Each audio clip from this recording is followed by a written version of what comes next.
program seperti apa yang Ibu miliki terkait kualitas pembelajaran di sekolah ini dan bagaimana perencanaan program peningkatan kinerja itu? Baik, terima kasih. Sebelumnya saya perkenalkan diri dulu. Iya. Nama saya Aprianti, saya Kepala SMA Negeri 3 Tepas Selatan di Kabupaten Simelu. Dari pertanyaan Ibu, sebenarnya banyak program yang sudah saya lakukan untuk meningkatkan kompetensi atau kinerja guru, khususnya mengelola kegiatan belajar mengajar di kelas. Saya mengambil di sini ada dua. Yang pertama, pastinya sebelum saya melakukan tindak lanjut, saya melakukan supervisi akademik. Untuk apa kita lakukan supervisi akademik? Untuk memetakan kemampuan guru atau kompetensi gurunya. Dari situlah kita tahu apa sih kebutuhan gurunya. Kemudian saya juga melakukan coaching tirta. Coaching tirta itu disitulah kita tahu nanti ini kebutuhan gurunya. Ini yang dia mau untuk saya segarkan atau diberi penguatan. Kemudian saya melakukan identifikasi rapor pendidikan kami. Jadi saya lihat misalnya literasi, numerasi kayak tahun pertama tahun 2022 kan itu launching rapor pendidikan kita. Saya menemukan status literasi numerasi kami itu masih merah. Pastinya ketika kita seorang pemimpin melihat bahwa status rapor pendidikan kita merah, berarti harus ada benahi di situ. Ya kan? Program benahinya itu saya adakan IHT untuk guru untuk merancang soal literasi numerasi. Kemudian kemarin-kemarinnya lagi untuk kegiatan literasi, saya sudah bekerja sama dengan pustaka wilayah yang ada di Simelu untuk program Gemar Membaca. Jadi ini sedang berjalan ini. Sudah pernah datang kemari mobil pustaka keliling. Kami rencanakan setiap bulan sekali mobil pustaka keliling itu datang kemari. Anak ketika datang berarti membaca buku di situ, bisa di luar di perkarangan di halaman sekolah, ambil satu buku, kemudian mereka membaca dan mengambil rangkuman dari bahan bacaannya. Bahan bacaannya itu bahan bacaan non-teks, bukan buku pelajaran. Misalnya seperti novel, biografi orang-orang yang berhasil, kemudian buku pokoknya bukan buku teks, bukan buku pelajaran ya. Kemudian kerjasama kami juga dengan pustaka, saya meminjam buku. Ya, pihak sekolah meminjam buku, paling maksimal boleh kita pinjam 100. Dari sekolah meminjam buku? Iya. Jadi kita kerjasama ke sana, mau meminta dalam bentuk kerjasama apa, mereka mengarahkan begitu. Bisa saja pustaka keliling datang kemari. Kemudian kami pihak sekolah meminjam buku sebanyak 100 eksemplar, dibawa kemari dalam waktu sebulan atau 2 bulan. Nanti melalui kepala pustakanya membuat program anak itu membaca. Tapi ini apakah setiap Sabtu nanti dia baca? Tapi ini enggak kami suruh untuk tahap awal ini, enggak kami suruh ambil rangkuman. Kami mau dia gemar aja dulu membaca. Suka dia membaca. Nanti dia kan penasaran nih, misalnya apakah ada buku seri nanti gitu kan, buku seri cerita tuh dapat seri 1. berarti dia kan kepingin tahu lagi seri 2 gitu. Iya. Gitu. Eh, Banyak sekali program-program ibu yang mulai dari tadi tentang ini untuk pembinaan meningkatkan guru. literasinya nih. Berarti luar biasa ibu ya. Kemudian untuk yang literasi numerasi ini, untuk meningkatkan literasi numerasi kami, Iya. saya undang narasumber IHT di sini merancang soal literasi numerasi. Jadi nanti setelah IHT tersebut, gurunya punya bank soal literasi numerasi. Berarti udah ada catatan tersendiri ya, udah ada apa namanya sama ibu udah ada konsep ya program yang luar biasa yang bisa menjadi contoh. Yang pertama tadi kita lihat mulai dari numerasi, literasi, berarti untuk gurunya luar biasa ya. Tadi ada supervisi, coaching, terus untuk meningkatkan siswanya tentang gemar berbaca. Kita lihat berarti ini kepala sekolahnya langsung meminta kerjasama dengan pustaka wilayah. Kami buat surat permohonan ke sana. Kemudian kami meminta untuk ada sebentuk MOU, gitu, kerjasama kami. Kami minta, berarti gini ya, kami sekarang udah menjadi sekolah binaan pustaka wilayah. Kemudian kita kembali dulu masalah supervisi akademik ini tadi.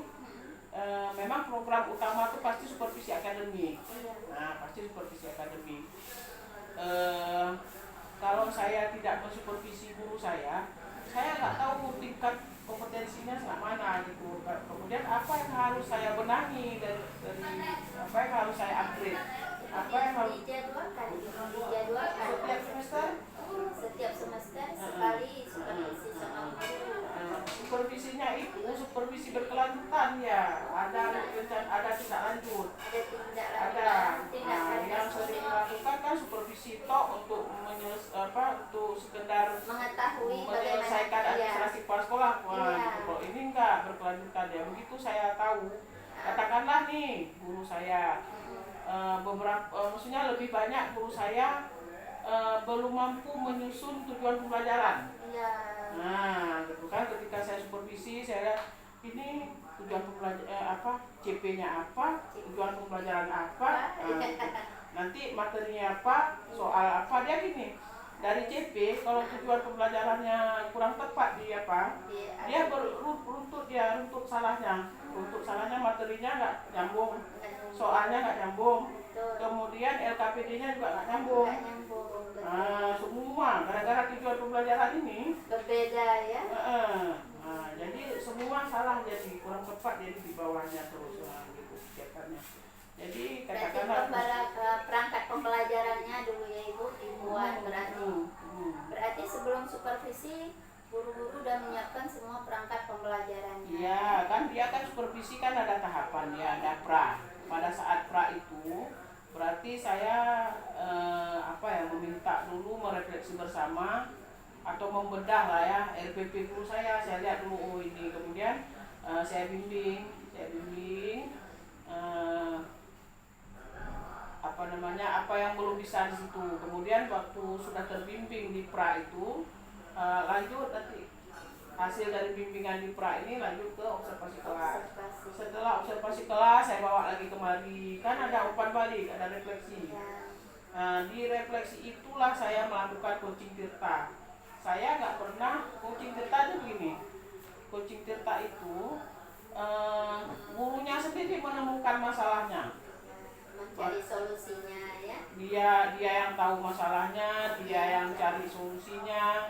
Saya hanya mengarahkan secara terbuka saja dengan bahasa coachingnya. Luar biasa. Ini indikator yang ibu dapatkan kira-kira seperti apa yang udah ibu terapkan? Indikator itu tentang program yang udah saya ini ya. Kalau yang saya temukan masih ada sih guru yang lemah dia di merancang RPP-nya atau RPM sekarang.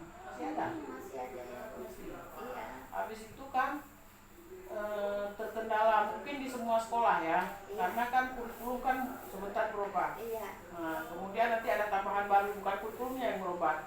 Kemarin ada kurikulum merdeka. Kemudian di kurikulum merdeka kita belajar masalah diferensiasi. Iya. Guru masih bingung di situ Iya. penerapannya. Iya, penerapan. Nah, penerapan diferensiasi itu yang membingungkan gitu. Kemudian sekarang udah ada pendekatan pembelajaran mendalam pula lagi. Iya, deep learning, Deep ya. learning. Jadi kan ketika ada paradigma baru, ketika guru mengadaptasi itu gitu, ketika diimplementasikan, dipastikan di awal itu semua kita punya kendala kan. Saya rasa se-Indonesia tuh, bukan di sini aja, bukan sekolah saya kan, cara mengadaptasi, cara mengimplementasi gitu. Cuma itulah kekuatannya, gurunya mau belajar itu aja. Gurunya mau belajar, kemudian ketika mereka ingin disegarkan, saya pun mengakomodir gitu, mengakomodir. Bu, kami butuh ini bu untuk kami pelajari gitu. Kalau saya bisa, saya langsung turun, saya menjadi narasumber. Ketika saya tidak mampu, saya membawa narasumber dari luar. Luar biasa Ibu ya. Bagaimana cara Ibu memastikan bahwa program yang dirancang sudah selesai dengan kebutuhan nyata para guru dan tantangan pembelajaran di sekolah itu? Contoh nih, kan pastinya ada monet, kan ada monet. Apa monetnya? Katakanlah seperti tadi, literasi kami kurang. Masih di 2022 itu masih di angka 22-an, 22% kan. Kemudian kan ada perlakuan nih, ada RTL-nya, ada RTL-nya. Saya hadirkan narasumber kemari, untuk membimbing guru saya merancang soal literasi, katakan atau numerasi gitu kan. Kemudian kan saya monet, begini dulu kan, tagihan setelah IHT itu kan ada bank soal dulu. Iya, betul. Bank soal dulu. Kemudian saya wajibkan mereka mengumpul ke SID dan SID kami. Jadi kumpul. Kemudian disitulah saya melihat dengan makakur ini soalnya. Kemudian bank soal itu juga bisa dipantau oleh narasumbernya. Iya betul. Berarti setiap guru membuat bank soal itu berapa ya Bu? Tagihan pertama sekitar 20 gitu. Nanti mereka menambah lagi. Mengupload di SID. Kemudian kan diterapkan tuh di pembelajaran. Berarti soal-soal yang soal-soal untuk materi esensial ketika di PBM, mereka sudah sudah memberikan soal literasi numerasi ini yang berbasis literasi numerasi. Kalau dulu kan soal biasa kan. Iya betul. Sekarang sudah berbasis literasi numerasi.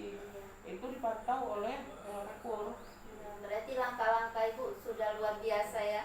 Tapi mungkin keberhasilannya. Cuma gini juga, begitu kita lihat tahun depannya gitu kan, rapor pendidikan kami naik. Alhamdulillah. Naik berapa persen? Memang naiknya nggak signifikan, tapi nggak turun, dia naik. Sekarang alhamdulillahnya untuk literasi numerasi udah kuning.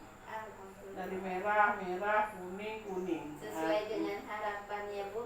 Cuma tahun ini saya lihat untuk numerasi, kalau nggak salah saya turun 0,4. Saya nggak tahu kenapa. Iya. Cuma 0,4 tapi kan turun. Jadi ketika turun kan kita identifikasi nih di rapor pendidikanku, ini tahun ini turun nih. Kemudian kami duduk refleksi sama gurunya gitu, kenapa ya kok bisa turun ya gitu. Berarti itu pendampingan Ibu luar biasa tentang supervisi, tentang coaching, tentang peningkatan pembelajaran, semua luar biasa ya Bu. Itu pendamping Ibu. Ibu udah menceritakan juga contoh nyata bagaimana program Ibu dilaksanakan, terus memberikan umpan balik terhadap guru. Sudah luar biasa. Iya, dan tidak lanjutnya. Iya, terus ada tantangan terbesar yang Ibu hadapi saat pertama kali memperkenalkan program strategi kepada guru. Tantangan kelemahannya pasti ada tuh. Iya. Jadi kan saya ini orangnya suka tantangan gitu. Iya. Contoh nih, di awal saya kemari kita kan masih menerapkan K13. Betul. Kemudian terdengarlah di saya dengan teman-teman kepala sekolah lain bahwa ada kurikulum baru nih, kurikulum merdeka dulu namanya. Nah, kurikulum merdeka nih. Kemudian saya Iya. melihat awal mula di sini, Iya. gurunya itu karena mungkin kita bukan di sekolah di kota gitu ya, Iya, betul. sekolah di pinggiran, gurunya pada zona nyaman. Iya. Kan, zona Iya, nyaman kan. iya. Nah, gurunya nggak pernah ada tagihan buat RPP, nggak ada tagihan supervisi, nggak ada tagihan apapun. Jadi gurunya mengajar seadanya lah. Padahal gurunya pintar-pintar di sini, guru-guru muda, IT di tangan. Iya. Orang ini 100% melek IT. Iya. Nah, gitu. Kemudian saya bersama operator bekerja sama, saya bilang gini, Pak, coba lihat di Dapodi, bisa nggak kita pilih kurikulum baru? Oh. Nah, Berarti mulai berubah dari Dapodik dulu dari, diubahnya. bisa nggak kita pilih kurikulum baru? Nah, bisa nih Bu. Kurikulum apa namanya? Kurikulum Merdeka. Ada berapa level dia? Ada 3. Level 1 kita untuk intranya kita pakai kurikulum K13. Iya. Tapi ditambah project untuk bulannya. Kalau ekstra seperti biasa. Kalau yang level 2 intranya pakai kurikulum Merdeka, kemudian tambah project, tambah P5-nya. Kalau level 3 udah mandiri, nggak sanggup kita. Saya nekat ambil level 2 Bu. Saya sendiri masih pahamnya masih di konsep awal saya sendiri. Tapi saya pikir saya kan bisa belajar nih. Iya, betul. Kan banyak narasumber di luar sana Luar kan. biasa prinsip Ibu ya belajar. Jadi kalau ini nggak saya terapkan, guru saya pasti tidur aja nyaman aja di zona nyaman gitu kan. Itu tantangan terbesar saya. Jadi ketika saya udah memilih, saya nggak ada tanya dulu ke guru, nggak ada rapat. Kalau saya rapat pasti nggak mau mereka kan. Karena kan susah. K13 saja mungkin mereka masih beraba-raba gitu lah kan. Iya, betul. Tapi kok K13 saya rasa kuat dulu, karena kan K13 kita ada dipanggil sebagai instruktur, kita ada dipanggil sebagai guru sasaran kan ada kan. Saya rasa kuat K13, makanya saya berani ambil kurikulum Merdeka nih. Habis itu saya rasa nggak ada yang berubah dari RPP itu. Iya, Namanya aja yang berubah. Katakanlah dulu KD, sekarang CP misalnya gitu kan. Kalau dulu ya pas tujuan pelajaran. Kalau pokoknya saya rasa nggak ada yang berubah, namanya yang dirubah. Iya, ATP sebenarnya. Kalau dulu kan silabus, Iya. sekarang ATP namanya. Pokoknya itu juga. Udah saya pelajari memang dengan konsep awal saya. Nampaknya kalau saya sendiri yang bimbing guru pun ngerti saya gitu. Nanti kalau yang kurang-kurang saya lagi bisa ditambah dengan narasumber dari luar, ada teman-teman kepala sekolah atau Iya. teman-teman guru penggerak atau guru hebat di luar sana kan. Iya. Saya nekat aja ambil. Udah saya ambil di tahun pertama saya di sini 2022. Udah kami pakainya kurikulum Merdeka. Gitu. Dengan tertati-tati kan berjalan. Tantangannya apa? Guru marah ke saya, Bu, Ibu nggak ada bakat-bakat, nggak ada mufakat, nggak ada musyawarah, kok Ibu milih terus? Kalau saya nggak pilih, saya bilang gitu. Kalau saya nggak pilih, kalian tidur aja, kalian di zona nyaman aja, saya bilang nggak mau bergerak, nggak mau berubah, saya bilang gitu kan. Kalau kayak gini, Bu, kami yang K13 saja belum kuat. Saya nggak percaya K13 nggak kuat, karena kita ada dipanggil guru sasaran. Kalaupun kita nggak jadi instruktur kabupaten, kita ada dipanggil guru sasaran. Kemudian instrukturnya datang kemarin juga ikut membimbing, karena saya instruktur kabupaten di SMK. Makanya saya tahu jalurnya, nggak mungkin kalian nggak kuat. Tapi kalian nggak mau ribut aja, nggak mau ribet. nggak ini, mau nggak ribet itu mau nggak belajar. bergerak namanya. Iya, nggak mau susah ya kan. Kita kan harus terima tantangan baru itu, kita harus merubah paradigma pikir kita, jangan kayak gini Pola pikirnya pola pikir. Kalau nggak saya gerakkan kayak gini, kalian ya kayak gitu aja, saya bilang kayak gitu pokoknya. Tapi mereka nurut gitu, maksudnya ikut nanti. Bu, kami ini belum bisa nih, saya aja belum bisa juga, saya bilang. Iya. Jadi kita berangkat dari sama-sama tidak bisa. Bayangkan aja ya Bapak Ibu, saya bilang. Dulu K13 kita nggak ngerti kan? Iya betul. Kan bisa sekarang. Kita mulaikan dengan ini gitu. Yang kita mulai dari nol, tapi kita belajar gitu. Ini yang saya dulu sosialisasi ke kalian. Kok saya kan sosialisasi berarti kan? Saya sosialisasi dulu ke kalian. Ini loh kurikulum mereka. Saya langsung masuk ke RPP. Ini loh RPP kurikulum mereka. Apa bedanya? Nggak ada bedanya sebenarnya. Namanya jadi obat. Kalau dulu ATP, kok dulu silabus, sekarang ATP namanya. Kalau dulu KDWCP namanya. Tujuan pembelajaran sama aja. Kalau dulu indikator IPK namanya. Sekarang apa namanya sekarang? Berubah nama pokoknya. Padahal IPK juga. Iya. Itu dulu apa namanya KKM, sekarang apa namanya, pokoknya gitu saya kasih tahu terus itu dasarnya. Iya. Sekarang gini, kalau di tahap awal, setahu saya kita bisa meniru punya orang lain dulu. Kita adopsi dulu punya orang lain. Sistem ATM ya, Bu. Amati, tiru, modifikasi. Enggak modifikasi dulu nggak apa-apa, tiru Iya, aja dulu. tiru.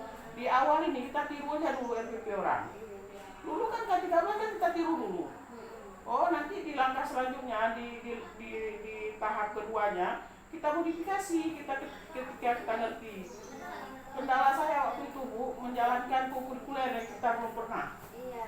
Kayak mana cara jalankannya? Kemudian kami bawa narasumber kembali, saya belajar dulu. Kemudian ketika saya nggak bisa menjelaskan ke teman-teman guru, narasumbernya saya bawa kemari untuk menjalankan kurikuler. Buat proyek ya, berarti di sini apa proyeknya yang dijalankan itu? Udah banyak. Udah banyak. Kami udah 3 tahun nih jalan P5-nya. 3 tahun jalan P5-nya. Kalau kurikulernya karena baru sekarang di kelas 1. Yang udah tamat kan udah itu hasil proyeknya, nanti kita lihat. Iya, luar biasa ya. Hasil proyek anak.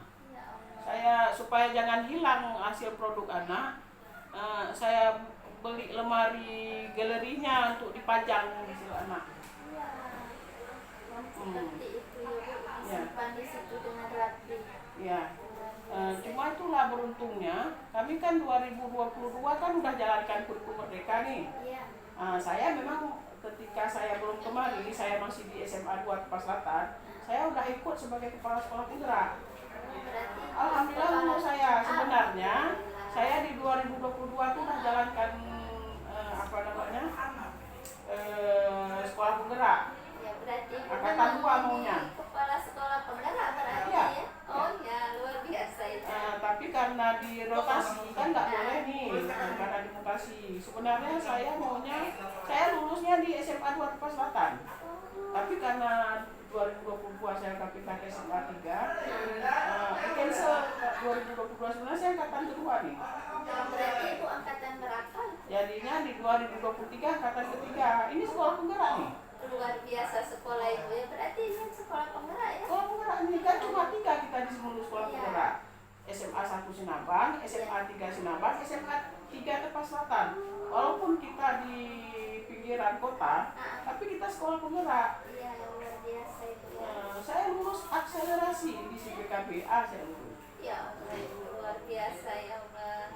Saya sebenarnya kepinginnya dulu ya penerima manfaatnya SMA 2 tapi saya di sana gitu. Waktu mendaftar ya. Bayangkan tuh, saya pikir saya nggak lulus karena kan cuma 37 siswa. Rupanya untuk menjadi sekolah penggerak bukan harus dari sekolah besar, bukan harus dari sudah berhasil. Bisa sekolah mulai dari nol, kita gerakkan jadi ada jadi sesuatu ya. Contoh ya, inovasi ya. Berarti wajar lah Ibu, udah luar biasa berarti memang Belum Ibu. juga mungkin masih banyak program-program kan.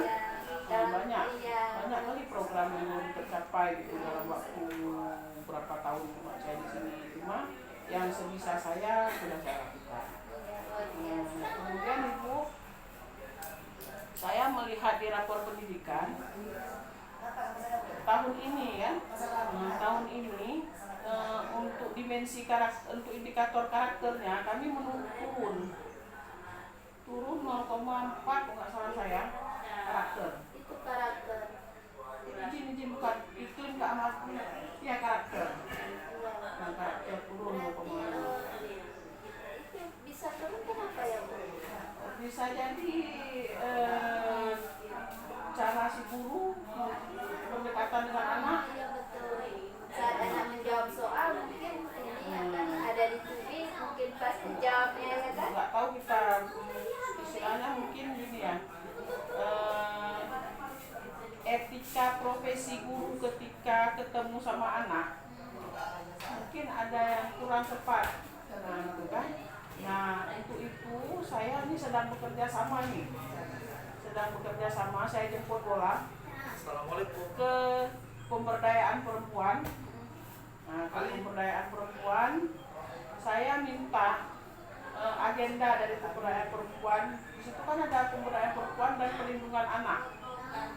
Nah, yang saya ambil itu perlindungan anaknya, berarti kan saya tanya ke dinas pemberdayaan perempuan, apa sih yang ada agenda di sini? Saya nih butuh gini nih, karakter gurunya atau etika profesinya ketika dia ketemu sama anak. Saya yakin pasti terjadi perundungan. Yang banyak melakukan perundungan kan itu bisa ibu, bisa ayahnya di rumah, bisa keluarganya, bisa gurunya. Kalau antara anak dengan anak saya lihat nggak ada di sini. Nah, kita kan gini jadi dulu, nggak sadar kita ada suara yang kita keluarkan, rupanya itu perundungan. Menyakiti hati anak. Nah, mungkin. Iya, Nah, kan? Jadi kenapa ada ya berapa karakter turun nilai kami? ya, nilai karakter itu turun di lapor pendidikan. Jadi tidak lanjut yang saya lakukan, itulah saya bekerja sama. Ini lagi saya buat surat, saya udah audiensi ke sana, udah datang ke kabinnya. Kabinnya mengarahkan saya untuk membuat surat permohonan ke kadisnya. Ini lagi saya buat surat permohonan, hari ini saya bawa ke sana. Saya minta mereka menjadi narasumber untuk guru, untuk membina guru saya itu tentang etika profesi dia ketika dia ketemu sama anak. Jangan sampai terjadi perundungan. Itu yang Ibu lakukan, yang programnya Ibu lakukan untuk membina karakternya lebih baik lagi ke guru berarti. Istilahnya gini kan ada guru tek, Mungkin guru killer namanya. Iya, betul. Yang gurunya bangga kali dia jadi guru jutek, yang gurunya bangga kali dia jadi guru killer. Padahal itu ada perundungan di situ kan, dia nggak sadar ada perundungan. Saya itu yang mau. Mungkin yang ingin saya tanya Bu, tantangannya yang Ibu hadapi saat kan ini karakter ini yang akan diubah terhadap kinerja guru nanti terhadap gurunya. Tantangannya yang Ibu rasakan sekarang ini apa? Kalau tantangannya, saya sih ada mendengar nih. Saya kan detektif anak nih. Iya. Kan? Saya nanti kalau ada senggang-senggang waktu saya ke kelas. Saya bertanya ke anak. Bagaimana guru ini, bagaimana guru itu, gitu kan. Tantangan saya memang ada di detek. Kan ada tuh kan. Memang ada di detek. Kalau guru lebih bahaya lagi, kalau satu orang guru ini, kalau misalnya dia udah ada perlakuan anak yang tidak sesuai dengan keinginan kita sebagai orang tua, itu anak bisa nggak masuk 1 semester. Udah. Informasi itu saya dapat dari anak. Kemudian ada guru ketika ditanya ke anak, ketika anak bertanya, Betul. gurunya malah marah bukan menjawab. Oh ya Allah. Marahnya gini, anak kan kalian tanya, dulu banyak mencari sendiri. Kemudian gurunya tidak melakukan materi, juga tidak menjawab pertanyaan anak. Gurunya bercerita masa lalunya, dulu dia mandiri, dulu dia cari uang sendiri, dulu dia belajar sendiri. Jadi apa hubungannya? Dengan tujuan pembelajaran tadi ya, luar biasa ya. Masih ada juga guru anak yang terlambat disuruh kutip sampah, kan nggak sesuai dengan intervensi dari program pelaksanaan disiplin positif. Dia kalau anak terlambat, berapa menit dia terlambat, materi apa yang dia tertinggal, itu yang kita percaya ke anak gitu. Anak mencari materi itu. Bukan anak terlambat suruh kutip sampah, itu hukuman. Bukan disiplin positif namanya. Nah itulah yang kita tanam saya. Masih ada. Tapi nggak apa-apa, kita kan nggak boleh patah arang ya. Kita cari cara. Itulah saya ingin membina etika profesi ini. Terima kasih Bu. Ini yang saya tanyakan lagi, berdasarkan pengamatan Ibu, perubahan positif apa yang paling signifikan terhadap kinerja guru setelah program ini berjalan? Kalau saya evaluasi di awal zona nyaman, nggak buat dokumen kerja, nggak buat RBP, nggak buat silabus, nggak buat program tahunan, program semester, nggak ada, kan? Yang sekarang nggak ada. Nah, kemudian kalau dulu lebih banyak guru itu yang dia ngajar tuh nggak pakai skenario gitu, dia ngajar aja ngalir gitu. Kegiatan pembelajarannya nggak ada ya Bu, skenario RPP-nya nggak ada. Oh, kutek, berdasarkan kutek gitu. Jadi setelah ada perlakuan dari kepemimpinan pembelajaran saya, sekarang mereka berarti membuat dulu skenario pembelajarannya. Kemudian kalau dulu kan berarti metodenya metode CBSA ya. Cetak buku sampai habis ya. Atau menerangkan apa yang ada di ceramah ya. Gitu kan, ceramah. Kalau sekarang alhamdulillahnya udah ada media interaktif, udah ada video pembelajarannya, kemudian nanti ada kartu atau gambar, nanti picture banyak lah, pokoknya metode model pembelajaran itu udah dikombinasi ya sekarang, itu udah interaktif lah. Alhamdulillah, berarti sudah sangat baik ya Bu. Bu izin lagi Bu, saya kan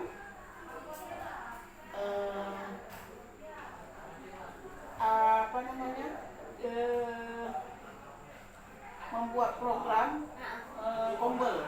Berarti di sini ada kombelnya ada. Ya? Itu narasumbernya dari Ibu, dari guru-guru di sini atau dari luar? Kami di dalam.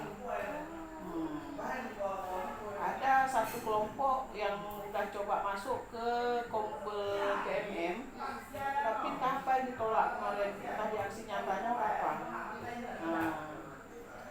Guru pun udah saya arahkan kali untuk belajar mandiri di PMM. Kan di Itu situ peningkatannya banyak. tuh. Kemudian selama ada coaching tadi, saya buka mindset guru secara pribadi kan. Dengan pertanyaan-pertanyaan terbuka pastinya kan. Ada guru sekarang yang sudah nggak kita suruh lagi, dianya sendiri udah ketagihan belajar di webinar. Dia ikut sendiri, cuma nanti kami ada format pantaunya kan, ketika dia ikut webinar, ketika dia ikut pelatihan daring, kan ada sertifikatnya, itu terpantau sama kami. Nanti dia kirim sertifikatnya, kami buat format pantaunya. Ada format pantaunya tuh. Luar biasa itu. Berarti Jadi mas saya ada tahu. linknya di situ.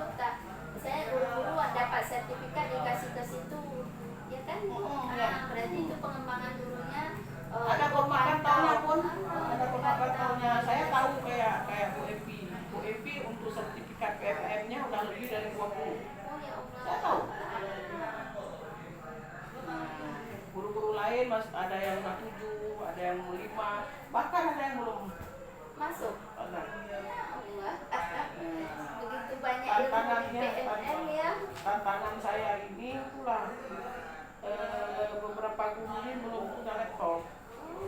Jadi dengan nggak punya laptop itu kan mereka nggak ada penunjang yang nggak ada alat yang nggak ada bisa alat digunakan. untuk digunakan. Akhirnya kenapa? Ini pun udah saya bentuk TPMPS nih. Nah, TPMPS itu nanti yang Mengarahkan ya. mengarahkan. Di sekolah nggak ada ini komputer Ibu. Ada komputer di sana mas, orang tuh ke sana. Kalau dibawa udah saya suruh ambil. Cuma kita kan banyak kegiatan ya, NBK, TKA, nah, kayak gitu. Jadi kan mereka bolak-baliknya harus juga. Dapur rusak ya kan. Chromebook ada tuh, Chromebook ada, tapi kan Chromebook kalau nggak ada jaringan, kalau mereka nanti nggak ada hotspot untuk pakai datanya, kendala juga. Berarti Bu nggak ada wifi-nya ya? Itu lagi alhamdulillah indikator keberhasilan saya ini. Saya jemput bola nih. Kita kan untuk kemarin daerah kita ini kan belum ada tali wifi kemarin. Belum kan, jaringan ada, tali wifi nggak ada kemarin. Saya jemput bola ke Kominfo, saya buat surat permohonan. Udah ada wifi kami tak berbayar. Seumur hidup Pisat namanya. Berarti ini Itu ada. boleh Bu lihat sana. Oh ya Ada. Allah, luar biasa Ibu ya. Saya bilang nih sama Pak Kadis Kominfo-nya, Pak, Langsung Ibu jumpa ke saya jemput bola Bu, saya jemput bola terus. Karena kok nggak dilirik kan, gitu. Pak, saya ini memimpin sebuah sekolah, namanya sekolah penggerak. Kalau yang bahasa mudahnya ke Bapak, sekolah unggul namanya. Iya. Kami sekolah kami, sekolah percontohan, sekolah unggul itulah namanya sekarang, namanya sekolah penggerak. Nah, Bapak dulu di pendidikan juga, saya bilang dulu dia di dinas pendidikan, Pak Bedu. Iya. Kan? Hari gini Pak kan, saya memang sekolah saya berada di pinggir jalan, tapi serasa saya kayak di hutan belantara saya tinggal. Kenapa nggak ada wifi? Saya minta bantu ke Bapak, entah dalam bentuk bagaimana, tolong datangkan wifi itu kemari. Tolong datangkan wifi itu kemari. Kalau saya kan nggak punya kapasitas, pasti stakeholdernya Bapak kan, gitu. Apa yang harus saya buat nih? Buat surat permohonan Bu. Saya baik Pak, balik saya buat surat permohonan, saya kasih ke sana, alhamdulillah tembus. Tapi Pisat tak berbayar. Ya Allah, Sepanjang sanggup kita gunakan. Ya Allah. Kemudian begitu aja rusak sikit, teknisi langsung datang. Kemari. Begitu kita ada pengaduan, teknisnya langsung datang. Dari darat tuh datang kemari, dapat buat. Orang ada biayanya, ada SPPD-nya. Enggak pun kita yang bayar. Kita hanya melapor. Kemudian mereka jika terjadi ada terjadi kerusakan teknis kan, mereka terdetek sendiri juga. Oh, di sana ya. Ya, kita pakai satelit nih Bu. Di saat wifi yang yang Telkomsel tuh enggak ini, kita asal hidup lampu. Ini satelit kita. Luar biasa Ibu ya. Berarti alhamdulillah. Berarti selama Ibu ada di sini itu ya. Iya. Iya Allah. Tahun berapa itu Ibu ya? Saya 2020-an. Memang kalau animo masyarakat ya dari sini lah informasinya, dari anak, dari guru di sini. Banyak sekali katanya kok kemajuan. Kalau menurut saya belum apa-apa. Iya. Saya maunya ada lagi yang saya bisa bantu kemarin kan. Luar biasa Ibu ya. Saya kagum Ibu. Ini pertanyaannya Ibu, apakah indikator keberhasilan yang ditetapkan di awal sudah tercapai? Udah, ada beberapa tuh kan. Berarti wifi udah datang. Iya. Kemudian kinerja guru signifikan nih. Iya. Gurunya udah bangun dari tidurnya, udah melek mereka kan. Yang kemarin nggak buat RPP, mereka ngerti Pak RPP. Iya. Tapi yang RPP versi mereka tuh yang mereka nggak ngerti. Kita RPP kan bisa kita dapat mana aja kan. Tapi RPP yang versi kayak saya nih nama Yanti, RPP Yanti itu mana gitu. Kita bisa mereka. Iya, luar biasa Ibu ya. Sudah berhasil, sudah tercapai. Kumpul udah jalan. Iya, alhamdulillah. Menurut Ibu, sejauh mana program ini berhasil menciptakan budaya kerja yang lebih kolaboratif dan fokus pada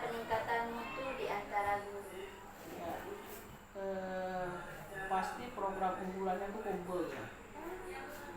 Di situ mereka berbagi taktik baik, di situ mereka melakukan refleksi, mereka berkolaborasi. Nah, jadi cara saya bentuk kumpul nih ada 4 kumpul, 3 kumpul guru, 1 kumpul tendi. Jadi di kumpul ini mereka sendiri yang kasih tahu ke saya melalui format pantau, ada formatnya.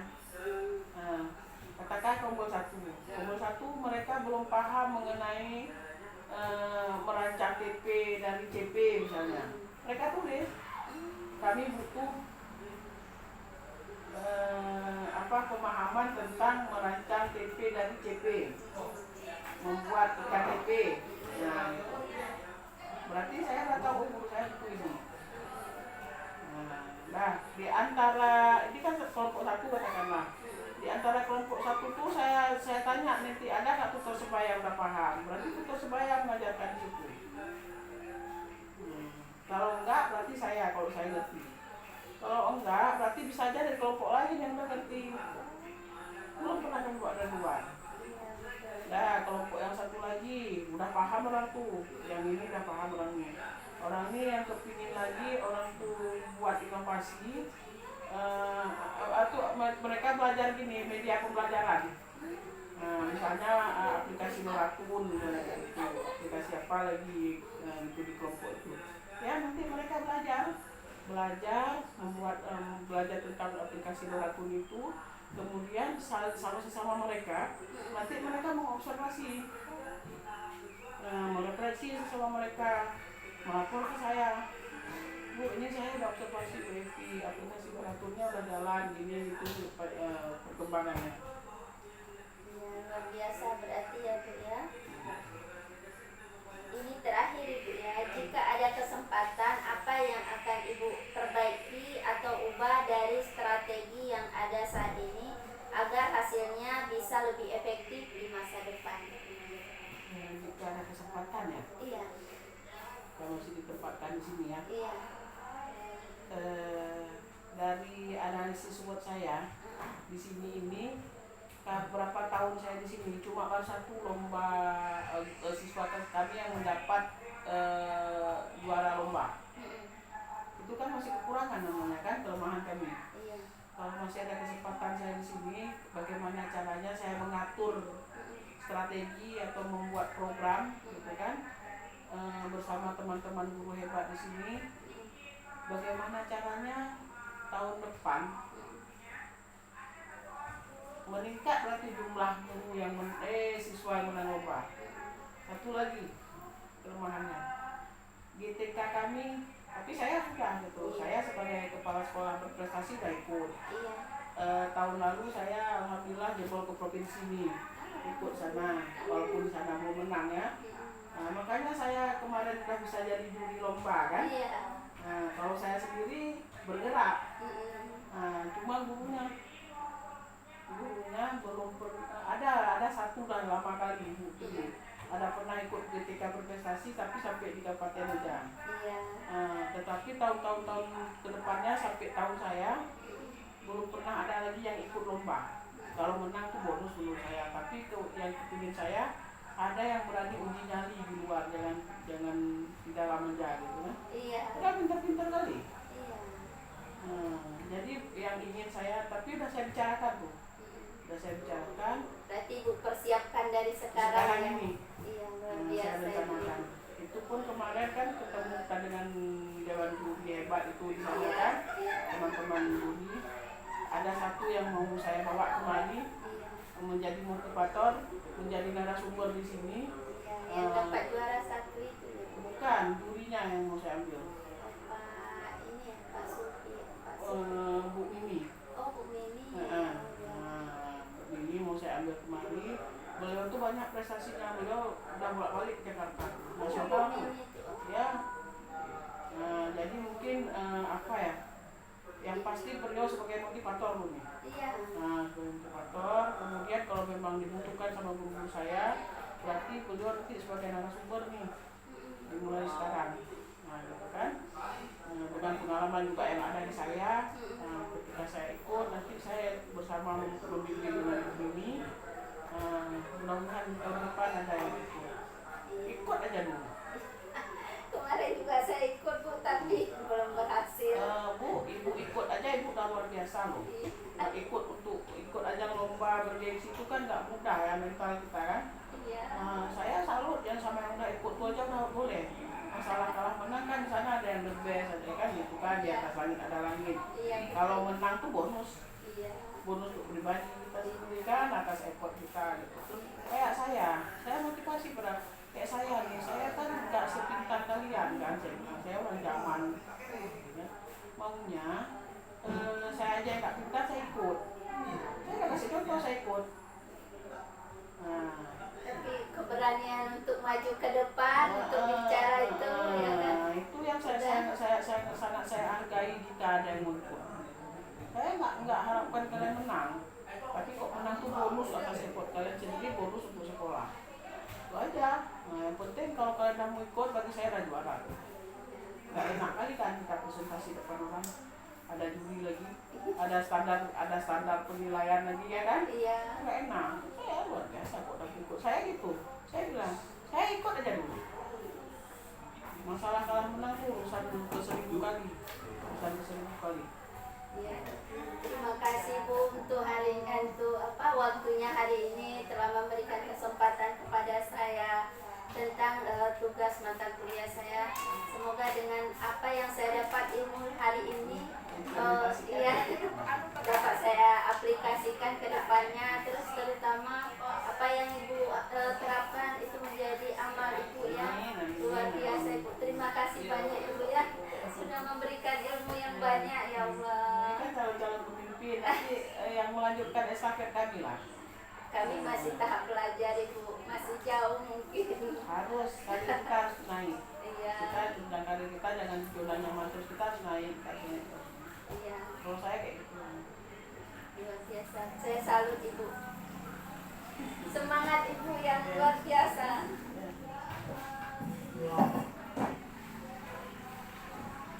Saya salut Ibu, iya.